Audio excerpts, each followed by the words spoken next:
Msichana alishangaa kugundua kwamba mwanafunzi mpya aliyekuwa amehamia shuleni kwao alikuwa ni mpenzi wake wa siri, ambaye hakuwa amemwona kwa miaka mitatu. Lakini hakufurahi, bali alifunika uso wake kwa daftari. Mvulana alimkaribia na kumuuliza kama angeweza kukaa karibu naye.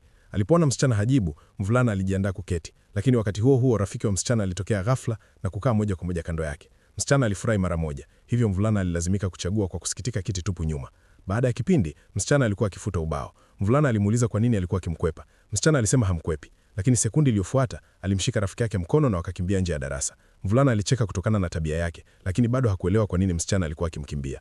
Inageuka kwamba miaka mitatu iliyopita, msichana alimwomba rafiki wa mvulana ampe barua ya kumtangazia mapenzi yake, lakini hakuwahi kupokea jibu kutoka kwake. Hivyo msichana alidhani kuwa mvulana alikuwa amekataa kauli yake. Siku iliyofuata, mvulana alimfuata msichana kutoka nyuma ili kumsindikiza nyumbani. Alinyoosha mkono wake kuelekea kivuli cha msichana chini ya mwanga wa taa ya barabarani, na vivuli vyao vilionekana kana kwamba vinashikana mikono.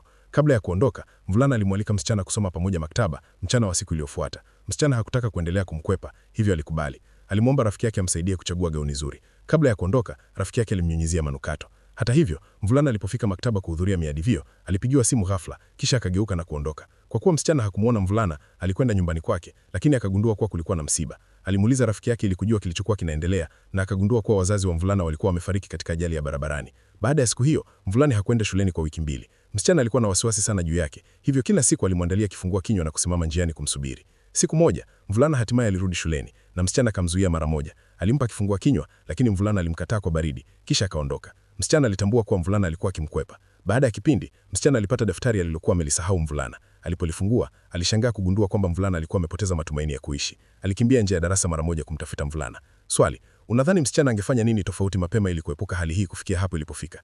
Tuandikie maoni kwenye comment.